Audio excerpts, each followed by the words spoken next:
everyone. Welcome to Cambridge International Academy's virtual open house. We are thrilled you can all join us and look forward to telling you all about our school philosophy and all the unique programs and classroom structures we have to offer. My name is Yasmin Sinanen, and I'm your moderator for tonight's open house. I wanted to start off by telling you a little bit about myself. I've been teaching for approximately 20 years in both elementary and high school. And while I have taught almost everything from math, business, and the humanities, my favorite subject area is English. So, over the past year, I've taught both in person and online, and we've all had to make a lot of adjustments in these unprecedented times.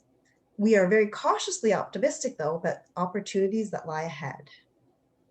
Before we get started, I'd like to ask that you keep your audio on mute until the end of the presentations, and we're going to have a Q&A session at the end.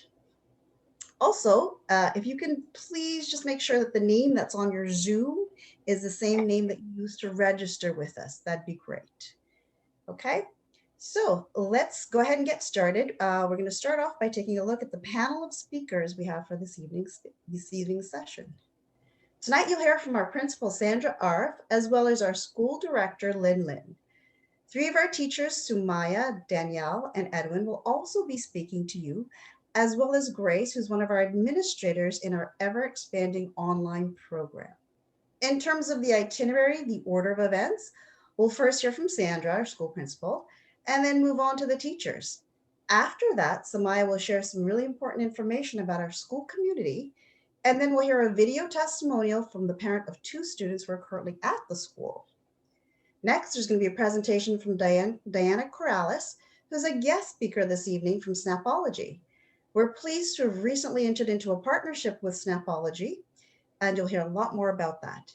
You'll then hear about our summer online offerings and then closing remarks from Lynn, our school director. Okay, let's get started. Our principal, Sandra, is an experienced educator who has teaching and administrative experience in both elementary and high school.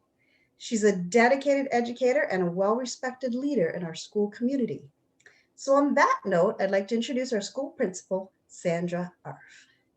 Well, thank you so much, Yasmin. I would love to share my presentation with everyone. It is an absolute pleasure to be here with you this evening. I think, as parents, we all want our children to lead a happy and productive life. And I think the key to their success is education. Education creates many opportunities for our children. It helps them to develop the 21st century competencies that are comprised of the cognitive, interpersonal, and intrapersonal skills so that they can be successful at school, so they can be successful in their careers, within their communities, and hopefully prepare them for real life experiences. So I believe I speak on behalf of all parents here tonight, that quality education really empowers our children to pursue their aspirations and hopefully be agents of change for the future. So this evening, I will gladly share with you how Cambridge International Academy supports and develops your children's academic abilities, so of course that they can thrive in their future endeavors. I think my internet is a little bit slow, so there may be a delay. All right, so Cambridge International Academy is a small school, but we make a big difference in students' education. So we promote a unique student-by-student learning environment to cater to the academic needs and goals of students from grades 1 to 12. With a class size of a 1-to-6 teacher-to-student ratio, our teachers are able to meet the individual academic needs of their students and have them smoothly transition to the next higher grade level. So we assess where students are and take them as far as they can go. And we do this in a variety of ways, always taking into consideration a student's readiness to learn, their interests, and of course their learning preferences. So for example, teachers always begin with a planning stage where they learn about the prior knowledge of their students' understanding of a concept and recognize the gap between the prior knowledge and what is expected to learn. The next is the process stage, in which our teachers use a variety of different and multiple ways for students to make sense of the content. So our teachers implement different instructional strategies. It could be role play, it could be teacher modeling, use of technology, use of visuals, even experiential learning, so that students can process the content learned from different perspectives instead of only one approach. For the observation stage, our teachers use a wide range of assessments for their students to demonstrate their understanding. So as an example, for an Elizabethan research project, students have the option to choose their own topics of study, such as fashion, food and dining, science and medicine, entertainment, the Globe Theater. And then they have a choice how to present their findings. It could be through a research paper, it could be through a PowerPoint presentation, or even a podcast.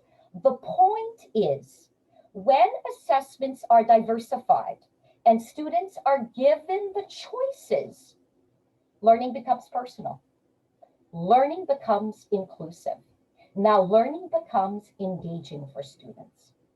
Lastly, it's the reflection stage, which is just as important as the learning stage. So reflection is like clicking a save button on one's computer, right? It gives the students an opportunity to deepen their connection with the content that they just learned, as well as helps them to reflect the type of learner they are. So we are also able to best serve our students by adopting a holistic approach to learning. So our professional educators take into consideration the whole child, recognizing that every child's success is influenced by many factors. It's influenced by the cognitive, social and emotional, and physical needs of a student. And so with a holistic approach to learning, it promotes a balanced and good working relationship between the teacher and the student. So our teachers get to know their students. They recognize them as an individual. They attend to their interests. They listen to them. And they are excited, of course, and passionate to help them to learn. We not only deliver the Ontario curriculum to our students from grades 1 to 8, but we also support and we enrich the curriculum so that our students, have an engaged, meaningful, and hopefully relevant learning experience to help them deepen their critical thinking, application, and problem-solving skills. So for example, our students will engage in on-hands activities to enrich their learning in math and science classes. We instill a love of reading by incorporating class discussions and role play throughout our novel and Shakespeare unit, as well as complementing the reading with various creative writing and speaking activities. So some of the activities may include, of course, your comprehension questions, but character journals, speeches, letter writing, essay writing, newspaper reports, quick writes, character collages, just to name a few. In addition, we teach from valuable educational resources, such as Wonders, which I know one of our teachers will go into detail about, Wordly Wise to help them improve their vocabulary, Singapore Math, and iExcel. Lastly, we organize, of course, field trips that are aligned with the Ontario curriculum so that students learn not only within the classroom walls, but outside the classroom as well. We help students to uncover their hidden talents by helping them to adopt a growth mindset. So our educators understand that in order for students to adopt a growth mindset, they need to create a risk-free learning environment where students are willing to take on challenges, willing to make mistakes. It is important to encourage our students to shift their mindset from, oh, I'm not good at this, to I'm not good at this yet, but I will learn it by using the different strategies to solve this math problem. It is just as important for our students to see how teachers work through a problem or work through a specific task. So for example, while teaching, let's say writing, students will see how their teacher puts together an introductory paragraph. The students will see their teacher think out loud to create that hook, or to summarize a story using 1 or 2 sentences, and even how to create like a workable main idea or thesis statement. And when students observe their teacher's thought process and see them re-edit sentences to try to improve it or ask them for help, students soon recognize that writing is a process, right? It's important to revise their work. But most importantly, what I try to instill in my students, that there is always room to improve. So as students begin to adopt a growth mindset, they become motivated, they remain persistent and focused on their learning.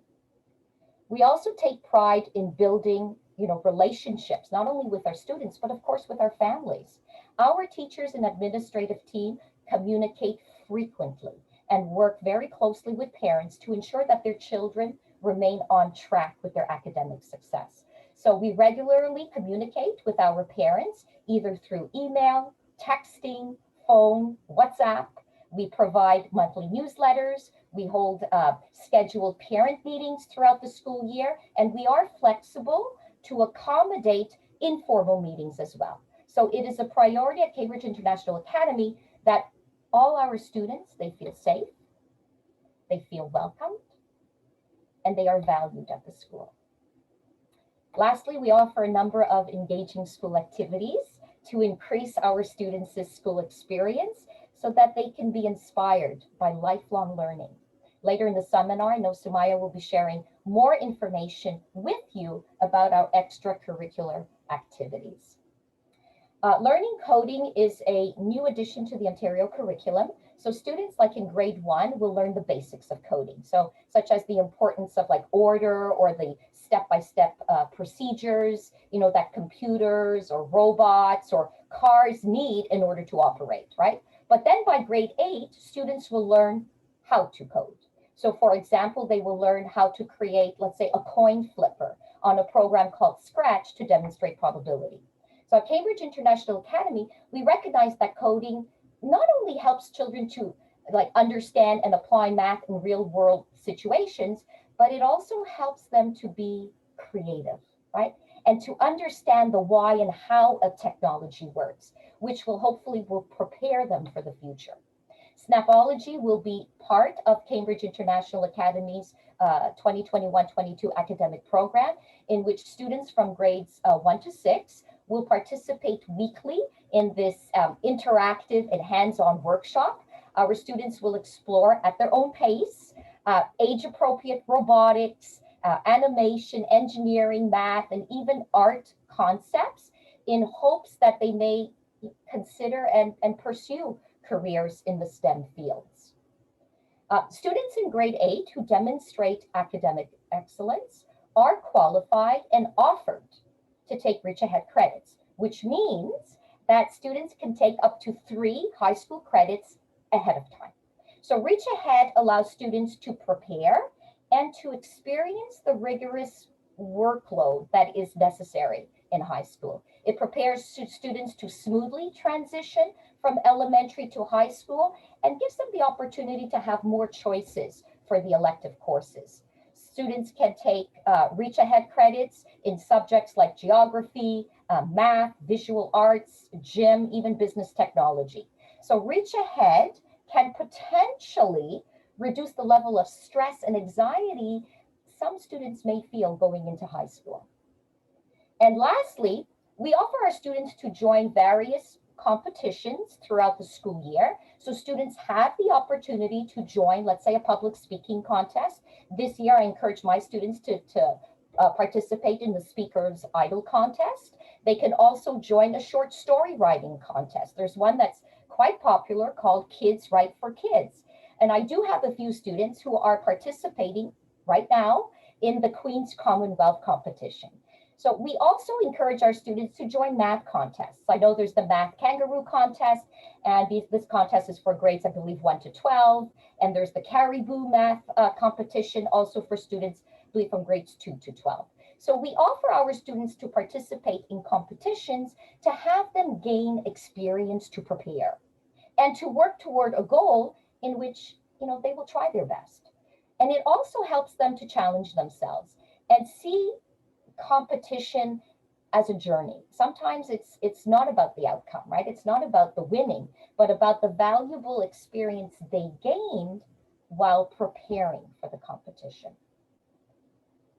So our school operates from 9 a.m. to 3:30 p.m. We do offer full-time online schooling as well. And we do offer our summer and after-school academic and interest courses. Our administrator, Grace, will share information about our 2021 summer programs. So I just wish to revisit our three key pillars of developing and supporting the individual academic needs of our students. One, we enrich the curriculum so that our students can develop their thinking, their doing, their reflecting skills to pursue academic excellence. Two, we help our students adopt a growth mindset so they can grow to be, resilient and persevere and hopefully become passionate and purposeful to achieve their life goals. And lastly, we do provide a family-oriented school community so that our students feel valued and we can build a strong working partnership with our parents so that together we support our children's learning. So I'm so excited for you to meet our exceptional teachers. They will share some of their teaching strategies and the educational tools they use in the class to help their students learn. So thank you so much, and back to you, Yasmin. Thanks, Sandy. So our first presenter is going to be Samaya. Now, Samaya Maten is much like myself. She's a teacher at Jill of all trades, teaches a lot of subject areas, but her strongest passion, her strength is math. So Samaya, I'll let you go ahead and share your teaching philosophies and strategies. Thank you so much, Yasmin. Hi, everyone, and welcome to our virtual open house. My name is Samaya. I am an OCT certified elementary and secondary school teacher from OAZ at University of Toronto. And as Yasmin mentioned, my teachable subjects include math, science, and the humanities. I believe my role as an elementary teacher is to nurture and encourage the lifelong learning of my students. I strongly believe in a student-centric classroom environment where they feel that no question is too silly to ask. For instance, during one of my science classes, students were presented with various samples of mixtures, and they had to determine ways to separate them with their partners. The most interesting sample was the soil and the iron fillings, which took a while for them to figure out and initiated the most discussion amongst the class. Through hands-on activities, classroom discussion, and even the use of humor, I hope to prompt students to think creatively and explore their natural curiosity. I'm strongly committed to regularly assessing students' knowledge and engagement in addition to mastery of the concepts. I believe that regular testing is important, but students also need to feel like confident, resilient learners. And for that reason, I provide students with project-based assessments such as the logo assessment, the logo assignment that was completed by my grade 7 and 8 students for math class. The students analyzed the various transformations exhibited by some popular brand logos. Furthermore, in order to consolidate their learning, I assign homework questions based on their individual capabilities. I do not hold back my students and firmly believe in challenging them with advanced work if they exhibit the potential. Creating a safe and welcoming space for learning is so important, especially for the youngest learners. As an elementary teacher, I'm acutely aware that I'm defining the school experience for my students. I work hard to make that experience a positive, nurturing one. So some of the tools and resources that I like to incorporate, I incorporate technological software in order to enhance the learning experience in my classroom. And one such software and tool I use is Desmos. The Desmos tool is great for teaching students about graphical representation and math. They offer a graphing calculator which allows students to visualize the given math concept and make connections with the abstract. In addition to the calculator, they also offer more than 100 digital activities such as small math games. Not only students can make their own activities and ideas, but as teachers, we can also do this thanks to the activity builder. And this way I can offer the right material to fit the needs of the students.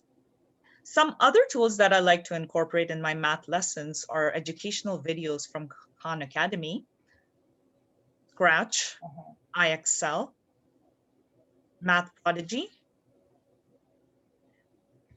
The new math curriculum now includes a coding component under the algebra strand. Paired with the Singapore math framework, this allows me to focus on building problem-solving skills and an in-depth understanding of essential math skills. Also, it encourages students to move from the concrete to the visual representation and then on to the more abstract, which involves more questioning and solving written equations. Students are taught not only how to do something, but also why it works. And now coming to the most important part, why is learning math so important? Math gives us the critical ability to learn and think logically in any field of endeavor. And math has many practical examples in the real world. It helps you with your finances and balancing your budget. Learning math is good for your brain too. And it's used practically in every career in some way. While scientific careers famously involve math, they are not the only careers to do so. For instance, even operating a cash register requires that one understands basic arithmetic. People working in the engineering and manufacturing industry must be able to do mental arithmetic to keep track of the parts on the assembly line and must, in some cases, manipulate software utilizing geometric properties in order to build their products. Math also helps us to develop our analytical skills.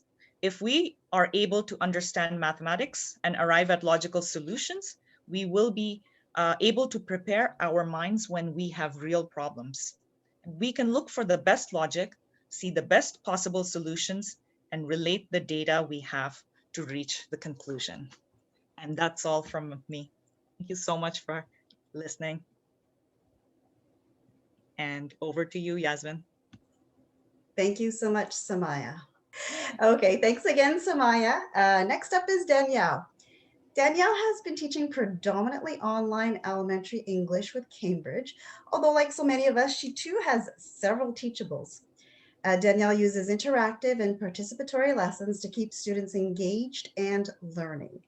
Please welcome Danielle Smith.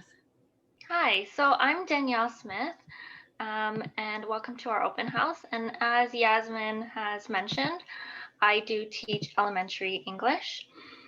So I'm also an OCT certified teacher, and as I mentioned, I teach elementary English. However, I also have experience teaching science and math to elementary as well as secondary students.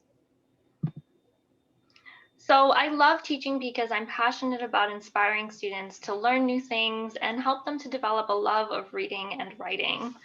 And so I think in order for students to develop that love of reading and writing, it's really important to be engaged in hands-on learning and interactive activities. So one of the activities that I use predominantly in the classroom is Reader's Theater. So this helps students to gain a deeper understanding of the characters in novels and short stories that we read, and actually develop confidence reading aloud. I also bring in a variety of novels, but like I mentioned, short stories and poems as well, such as those found in Wonders, which is a great resource that we use in the classroom. And I'll talk a little bit more about that later. I also have a lot of hands-on and interactive learning, as I mentioned, activities. So this helps to engage students in learning. So one of the activities that we do a lot is Kahoot or quizzes. So students are able to review their learning in a fun way and engage with each other and tell stories together and also answer questions together to review what they've learned. I also think it's really important to make connections between different subjects as well as current events right now. So one of the resources that I use there is something called Newsela, which has newspaper articles at different reading levels in order to meet the needs of students and engage them in topics such as science and history and news and politics as well, to learn about the world around them. So I use a number of key teaching strategies. So the incorporation of technology and visuals I find really important and really useful in the classroom.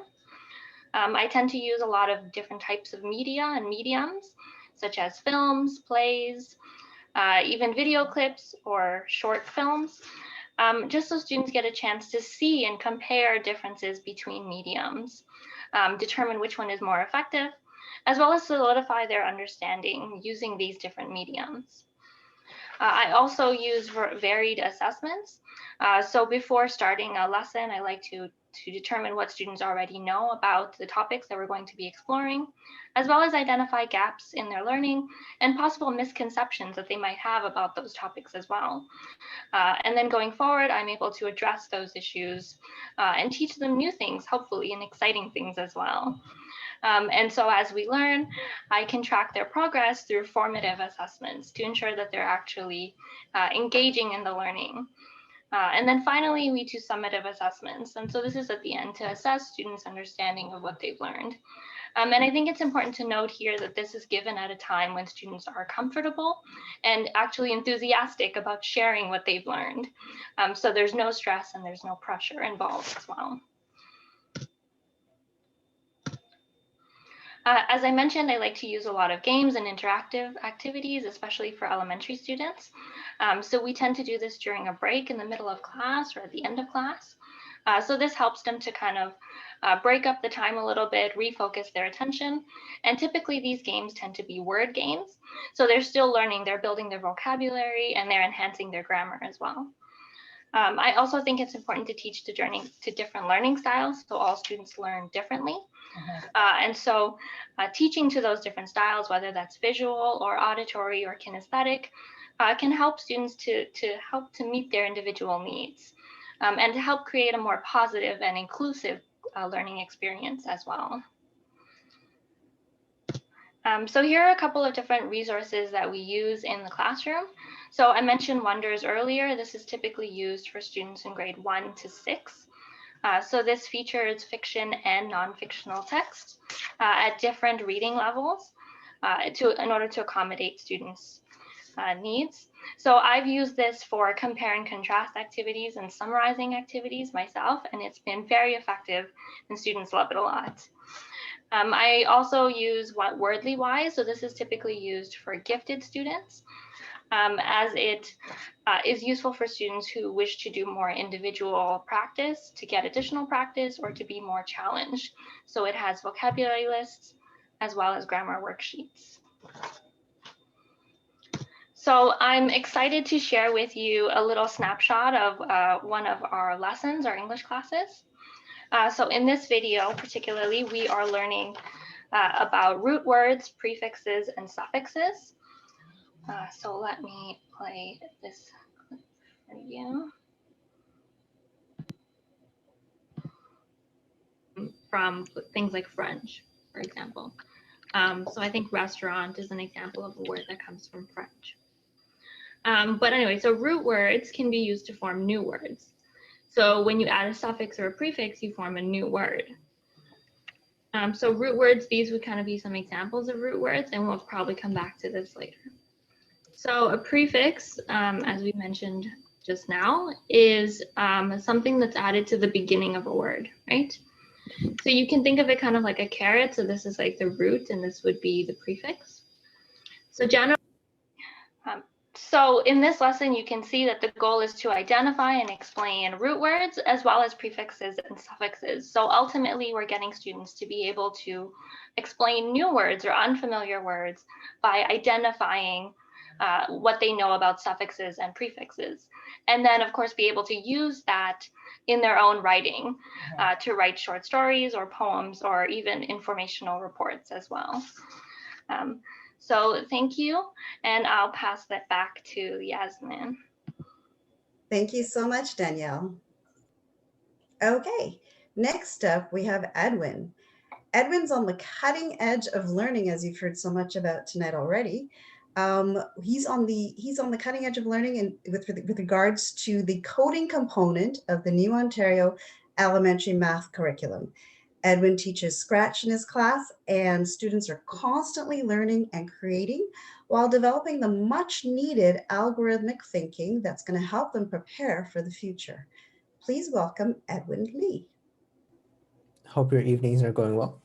My name's Edwin, and I am the coding teacher.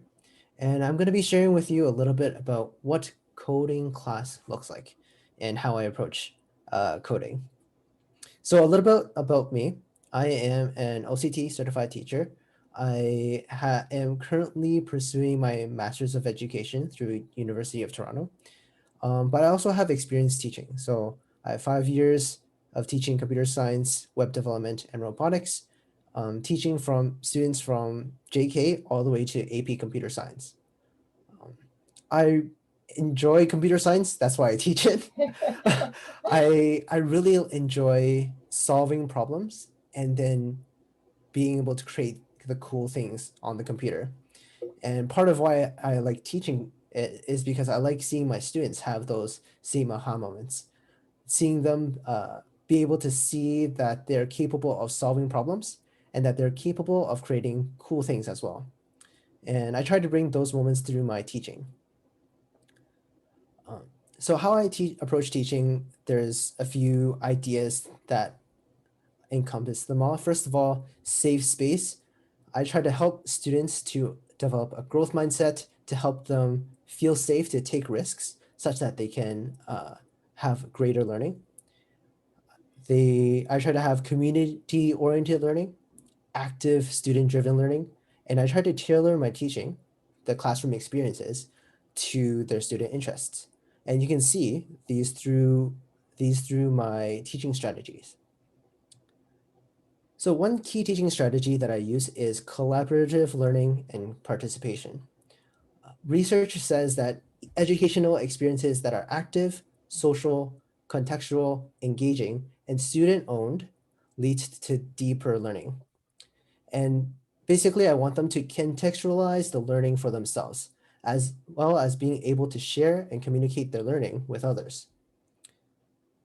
As well, it's a fun activity where students get to talk and do things.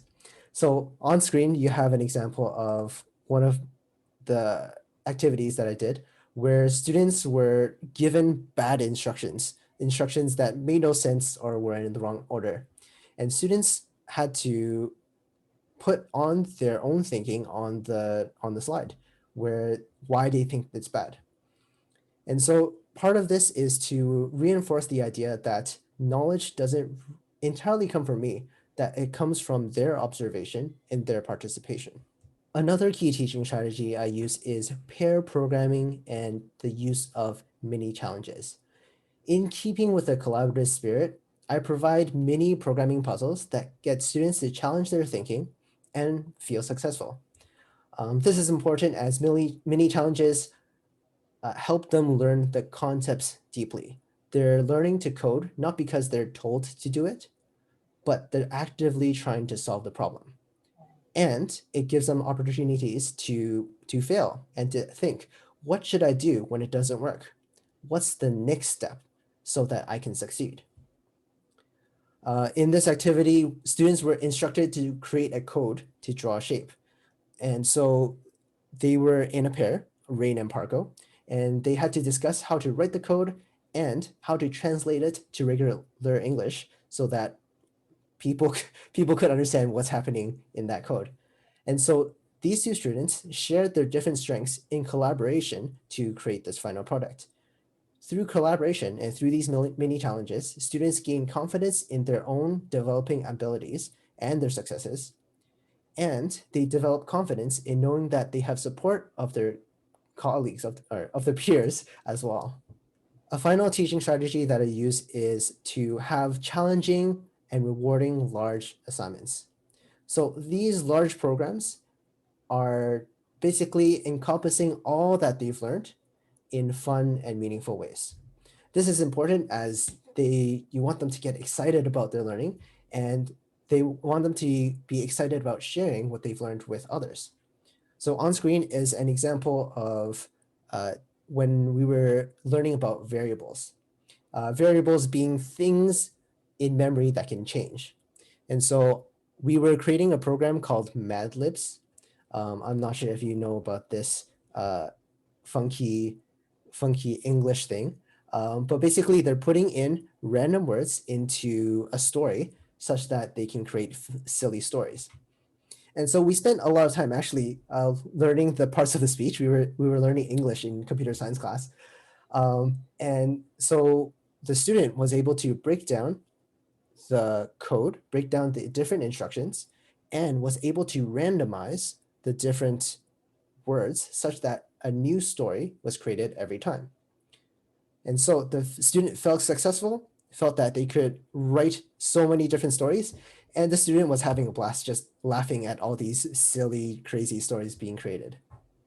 So the resources that I use are very particular. First of all, I use Scratch, mainly because it's a visual programming language. It's very beginner friendly, it's colorful, it's attractive, and primarily for the younger students, there's less typing involved. Students learn to develop their typing skills so that they can be more successful in later languages like Python. And Scratch is just easy to make. It's very easy to make simple projects. For Python, this is a language that I use for my older students, and it's also very easy for beginners. The wording is very similar to English, so the translation isn't too bad.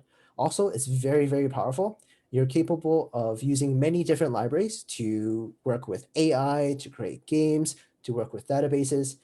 It's also used in the industry. And most importantly, I use the Ontario curriculum. I'm a very big fan of cross-curricular learning and getting students to encounter how they can incorporate computational thinking, critical thinking, problem solving in their other parts of their learning, such as music and English. Also, it's part of the math curriculum and part of the algebra, so it helps them to get excited to how they can apply math. Some two tools that I use regularly. Replit is a website where programs can program without downloading any software. It's easy for me to see what they're doing, and I can go in and help them and guide them as they create their programs. As well, I use Google Jamboards a lot because they're basically interactive PowerPoints. It's really fun. It allows me to get them to participate and gets them to really get into the idea that they are adding to their class learning. So I'm really excited to share with you a clip of my teaching. It's an example of me working with a student in Introduction to Scratch, and we're just learning the basics, learning the platform. Side. All right. So we have the cat on a stage on the right side, and you have the blocks on your left side. Can you tell me what's in the middle? What's in the middle? There's like yellow box, green box, orange, and blue box. Mm-hmm. So all these boxes in the middle, this is what we call code. Can you say with me? Code. Code.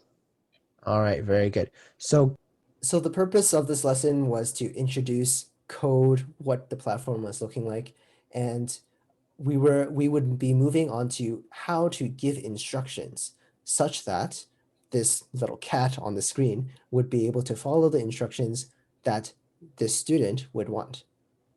Yeah.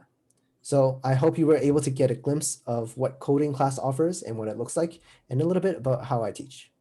I'm going to pass it back to Yasmin. Thanks so much, Edwin. That was an awesome presentation.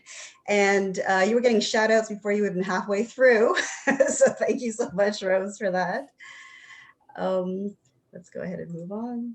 Okay, so you've heard a little bit tonight about how we go above and beyond the curriculum. In order to augment our rigorous academic curriculum, we really like to emphasize experiential learning. Next up, Samaya's going to be back talking to you, sharing information on the various field trips, contests, projects, and other activities we've offered and continue to offer to help students be active in the school community. Thank you, Yasmin. I will take it from here. Okay, there we go.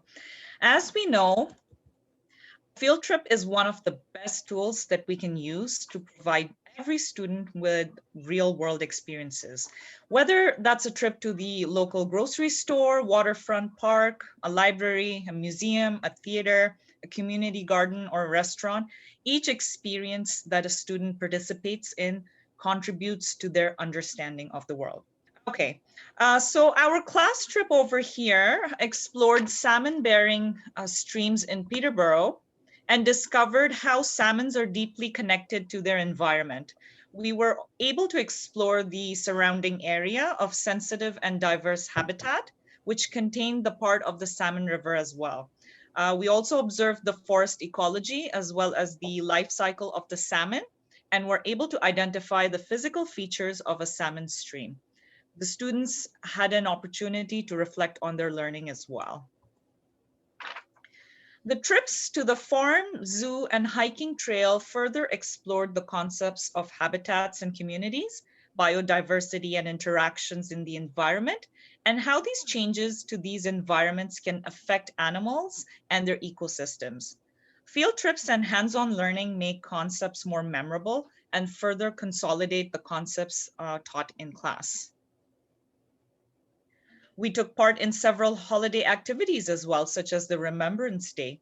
We generally have a guest speaker from the veterans visit the school, but due to COVID, this year we participated virtually. The students also created a memory board to commemorate the veterans and develop an understanding of the services of the Canadian military. And this over here are some of the activities conducted during Thanksgiving. We also ran a cooking club where students not only benefited from applying a little math and science, but it also taught them the importance of logical planning, along with patience and delayed gratification. Cooking also gives students the knowledge and tools they need to feel confident preparing nutritious food for themselves and learn about variety and balance in their food choices too. They also grow their palate and creativity by exploring different flavor combinations while learning about basic life skills such as hygiene and safe tool handling in the kitchen. The classroom quilt was created by combining individual quilt squares.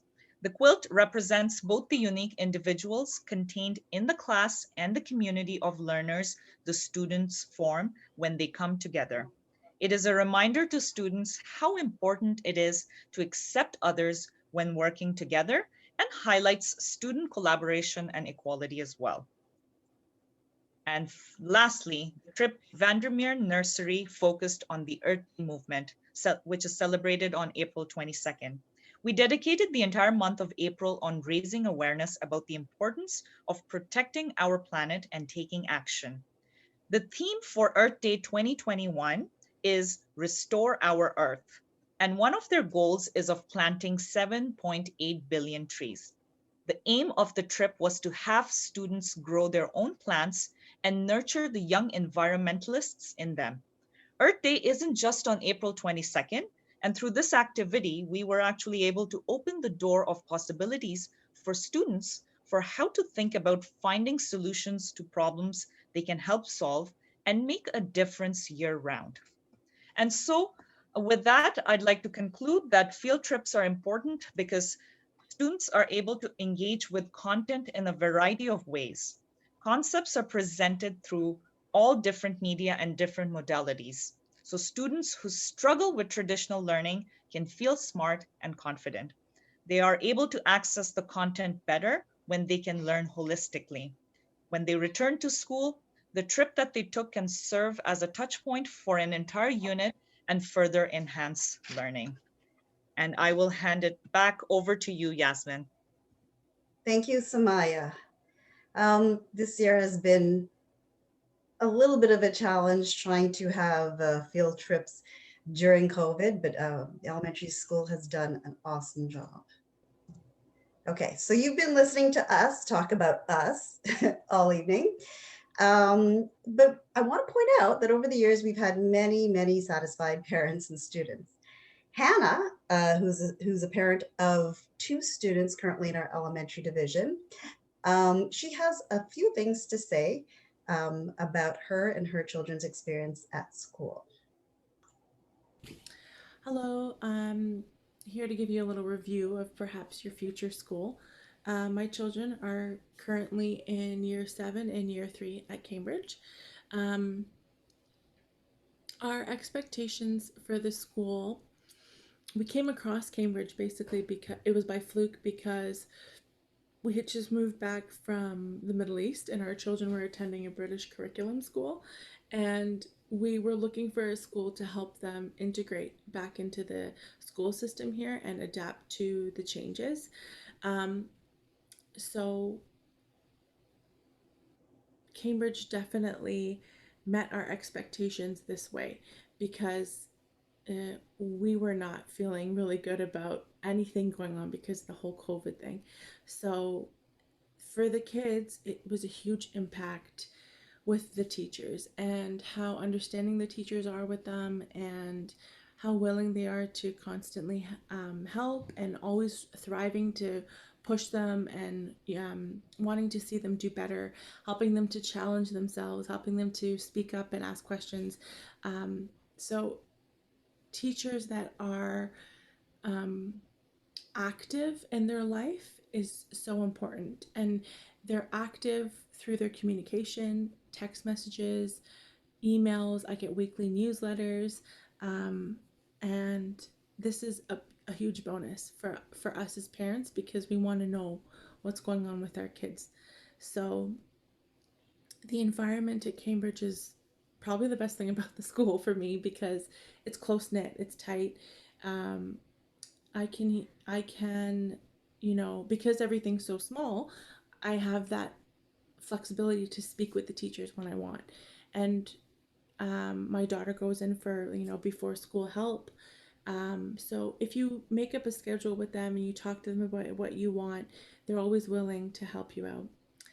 So hopefully we get to see some of you guys next year. Take care. So we really appreciate Hannah taking the time to make that video recording of us. And I hope you got some important information from her with regards to parents' experience at Cambridge. Next, we're moving on to Snapology. Cambridge, as you heard earlier, has recently entered into a partnership with Snapology. And Snapology offers a host of STEM and STEAM programs focused on hands-on learning and enrichment. I would like to welcome our guest speakers tonight, who will be telling you more about the exciting and innovative programs that Snapology has to offer that will be part of Cambridge's offering next year. So my name is Christian. I work for Snapology, and these are some of the Lego builds that we do in class. So right here, I built a mini Pikachu. So I teach the kids how to build items like this, or other creatures, or other Pokemon. We do animals, zoo animals, we also do all the Pokemon, and we also do Minecraft building. So we build scenes from Minecraft. So this scene right here is when you're in the Nether, but we also do a lot more. We do escape rooms, and some of the Lego builds that we do a Harry Potter. We do Harry Potter builds. So we would build the creatures from Harry Potter. We would build the classrooms that are in Harry Potter, and we all build that with Lego. And it's me instructing the kids how to do it. Also, I also enforce creativity. So they don't. What I'm doing is essentially a guide. They don't have to follow exactly what I do, but in the end, it just has to look somewhat like what we built all together. Great. Thank you so much, Diane and Christian. That looks like a lot of fun. Okay, moving on. And we appreciate your patience. Thank you so much for that presentation, but I'm mindful of the time. Just a couple more little things we have to cover. Up next is our summer school program. Grace Wren, who's one of our administrators, has been busy this year coordinating and growing our synchronous online programs. We're pleased to be offering an exhaustive and innovative lineup of online courses this summer. So here's Grace to tell us more about what we have available at Cambridge for summer 2021. Thank you, everyone. My name is Grace. I'm a summer school coordinator of Cambridge. So let me share my screen. Our school will offer the summer camp 2021. Okay, so first I want to talk about why we start to open summer camp. So during pandemic in 2020, we received many parents and students requirements. They ask our school to offer summer camp courses. Some students want to redo their courses to supplement unlearned knowledge, and some of them want to prepare for the new semester in September. So we first open our summer camp into 2020. All the teachers who teach summer camp courses are our full-time teachers. They have OCT in Ontario and have rich teaching experiences. Based on year of school operating and training experience and high quality services, lots of parents are satisfied with our summer camp and after school program, and they followed us continually. We have 200 families followed the whole after school program for the whole year already. Okay, so for the basic information, 2021 summer camp courses will start from July 5th and end at August 28th. We use Zoom to teach, so all the courses are online. And we use Google Classroom for deliver course material and assign homework. Also, we provide feedback for parents and students bi-weekly.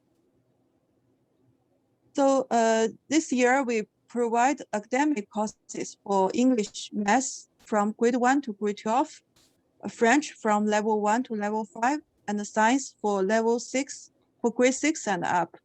So English, Math, just like our principal and many teachers mentioned before. So the English, we use Wonders as it's a very popular textbook in US. We use it as combined with the Ontario curriculum. For Math, we use Singapore Math and French. These three curriculum, English, Math, and French are all full-week courses. That means students can choose start in July or August. Also, they can learn 2 levels in the whole summer. Besides that, we also offer interesting and ability improving courses such as public speaking. This is the best training for students to stand out. We provide computer programming courses just like our teacher Edwin mentioned before. For example, the Scratch and Python. We offer media arts. This course will teach students how to use computer software for graphic and three-dimensional art design. Our 5 to 6 math contest will focus on Math League contest, which is a major mathematics competition in the US.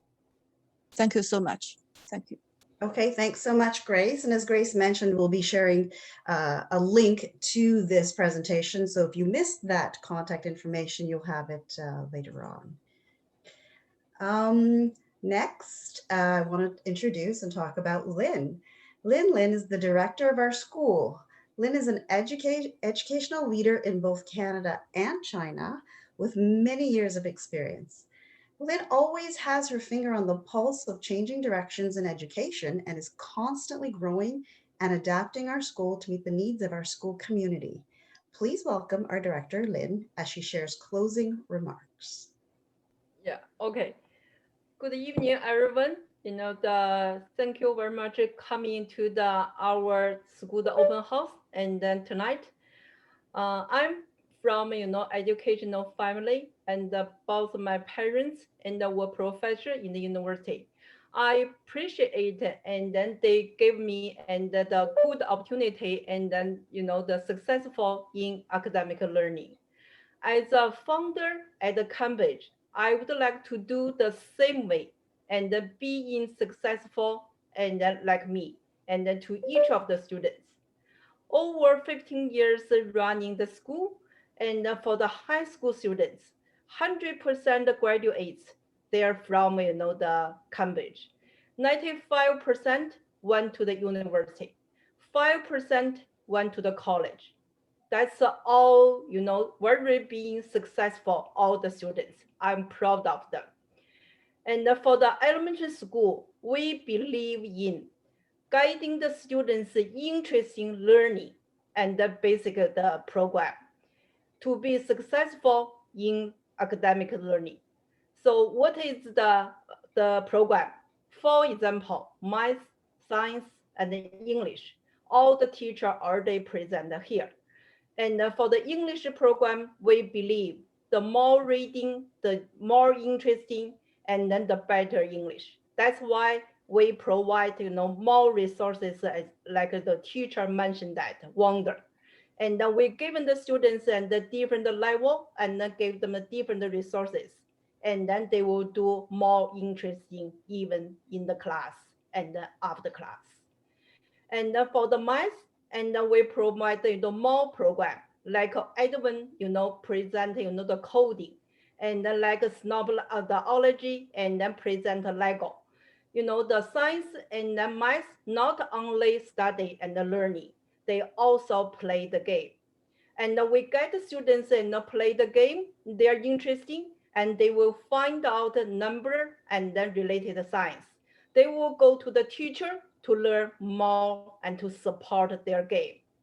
So being interested in learning, academic learning, that's the goal, and then in elementary school at Cambridge. So as a founder, I will listen to the parents, and I will see the students and the interest in learning, and I will support the teacher and all the way resources, and then so method, and then being successful in Cambridge to each of the students, to each of the family. So hopefully, we will meet and your need and at our school. You can call us and you can talk to our teacher at school. Thank you so much. And I back to the Yasmin. Okay, thank you. Thanks so much, Lynn. So I'm going to go ahead and share my screen with our contact information. This is the question and answer period of the evening. And again, we really appreciate you hanging around. I'd like to thank all our presenters this evening. And I really hope you guys, parents, have a clear picture of what we do at Cambridge International Academy and how we do it. So I have our email address there, our phone number. Go ahead and contact us if you want to arrange a socially distanced viewing of the school, walkthrough of the school. You can take a look on our website. We have even more teacher demonstrations. You got like a little snapshot today. And now I'd like to open up the floor to you with any questions you may have. If you're more comfortable putting something in the chat, go ahead. You know what? You may step away from this evening and think to yourself, you know what, I should have asked this. Again, our contact information is there. Please feel free to reach out to us. If 10 minutes from now and tomorrow, a week from now, you have some questions, we will be there. We will be here to answer your questions. And again, I hope everybody got the information that Grace posted in the chat as well. And thank you so much for coming. Sandy? Thank you. Yeah, thank you so much. I really appreciate you taking the time. I know it's been a long day. It's been a working day for most parents. So I really appreciate spending, this hour and 15 minutes with us. I just want to reiterate what Yasmin has mentioned. By all means, if you want to have a tour of the school, if you prefer to talk to me, whether face-to-face, on Zoom, on the phone, please, there is my email address, and I will get back to you. Yasmin, and there's one chat, from, the chat box. Yes, I'm just seeing that, Lynn. Thank you. So Sandy, there's a question asking how many children are in the school and how many per class? Okay, so for class, because of COVID-19, we keep the ratio 1:6. So this year for our elementary school, we have 6 students. And so with the 6 students, we have 2 classes. So it is a 1-to-3 teacher-student ratio. And we hope to grow. but we will remain to the 1 to 6 because that's the only way I think children learn best is when the classes are small size and they have a very good reciprocal, working, trusting relationship with the teacher. It is important for teachers to get to know their students individually and to meet their academic needs. So that's how we differentiate from others schools, is that we really get to know your student as an individual and tend to their interests and attend to their academic needs. And you can only do that with a small class size. And also, I want to say something here. And we're running the school, before we just a high school, okay? Yeah. And for 15 years, and we just started, before the COVID-19, and then with the elementary school the last year. We have the 7 students, and then for the elementary school, where they're really successful. Like the one parent's testimony, and then the last year, they 2 children with us. And then so that we continue the elementary school study. And then so that's why, the small parents require the small class size and then with academic learning. So we just continue with, the elementary school this year. And then the ratio is the 1 to 6, okay? And then the max number is the 6 number in the class. Okay. And we have another question. Do the children have sports as a component of the curriculum? Sandy? Yes, so gym is part of the Ontario curriculum, especially for the elementary level, but it's not only gym we also have arts. So we have the visual arts. This term I did drama, and we did put together, 6 students did write a script, a show for our students, and I hope we could resume back to school so we could present it. So definitely, yes, the gym is a component, coding is a component, visual arts is a component, and one of my favorite subjects, drama.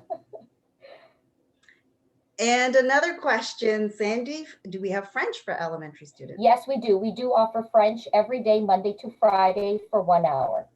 We cover it all. So wait, sorry, there's one more. Oh, dancing. You know what?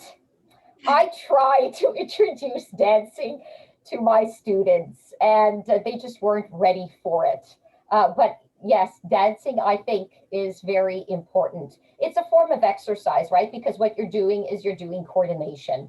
And so we bypassed it for this year. They opted more for the drama and for script writing, for blocking. And working collaboratively together. And, screenwriting is a big undertaking. So I was surprised. I was ready with already a play in hand, but they had convinced me that they would rather write their own script.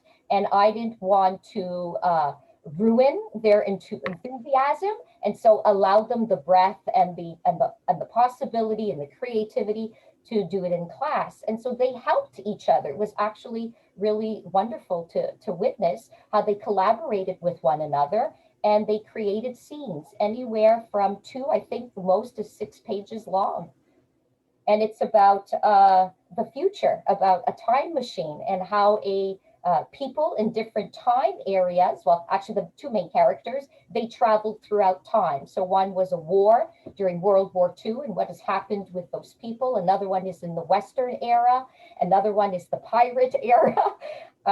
So it is quite interesting. And I really hope that we will be able to get back to school and to practice blocking it and rehearsals so that we could perform it to our parents because they did a phenomenal job.